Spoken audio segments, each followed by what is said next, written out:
Dr. Lurie, I want to read you a quote and you tell me if you can tell me who the author of this quote is. Beginning with the development of a strategy, my role can be defined as helping our country to be ready for any kind of adverse public health event, including a response to any challenges the future may bring. Do you know who said that? Who? You did. That's exactly right. In Penn Medicine article. And your bio page says that you are the Secretary for Preparedness and Response, and your work has included evaluating public health preparedness, conducting 32 tabletop exercises on hypothetical crises such as smallpox, anthrax, botulism, plague, pandemic influenza. Another story on you and your career, which is an incredibly commendable career, said your job is to plan for the unthinkable. A global flu pandemic, she has a plan. A bioterror attack, she's on it. Massive earthquake, yep, she's got a plan. It's a mission that includes both science and a communication strategy. So I was sitting there, Dr. Lurie, thinking, here we have a doctor with an incredible background in medicine who also happens to have planned for crises like Ebola, whose job description also includes communication strategy. So why in the hell did the president pick a lawyer to be the Ebola czar and not you? So I appreciate your questions. Before I answer your question, can I take just one moment to clarify my answer about the quarantine question, because I think I didn't understand it fully. CDC has ample quarantine authority to do what it needs to do. I think and it's used those authorities many, many times. The proposed regulation would have refined the process we have used, but the underlying statute already gives CDC the authority that it's needed. Okay. So with that clarification, I just wanted to... The record is now complete with respect to your position on quarantine. Okay. Now, I want the record to be complete on why in the world the president picked a dadgum lawyer to head the Ebola crisis instead of somebody with your vast and varied background.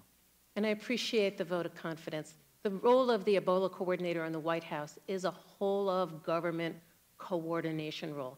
I appreciate that, Dr. Lurie, but Mr. Klain is not a doctor. He's not an osteopath. He's not a nurse. He's not an epidemiologist. He doesn't have a background in communicable disease. He doesn't have a background in infectious disease. He doesn't have a background in West Africa.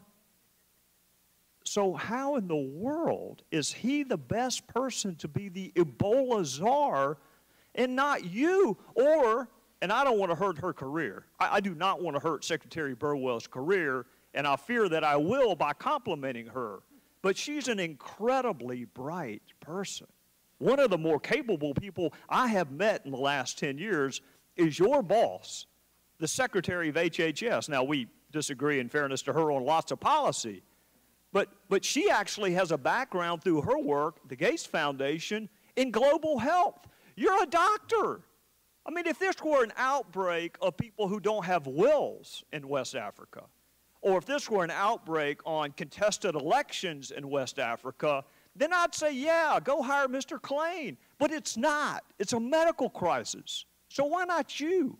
So right now, I have a full-time job doing my job in the Department of Health and Human Services. I really appreciate the vote of confidence, and I have a lot of confidence in Mr. Klain. Well, how about another doctor? How about somebody who's an expert in infectious disease, or an expert in West Africa, or the delivery of health care? I mean, God forbid we pick somebody with a background in medicine instead of a dadgum lawyer. And in the interest of full disclosure, I am one.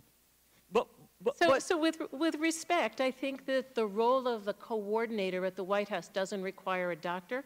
It requires somebody who is really expert at coordination and bringing the parts of government together to enhance the coordination. Well, I'm going to make you this promise, okay? And I want you to hold me to it, okay? The next time there's an opening on the Supreme Court, I want you to see whether or not the president considers a doctor or a dentist for that job. And we actually are about to have a vacancy for our Attorney General. And I want you to consider or be mindful of whether or not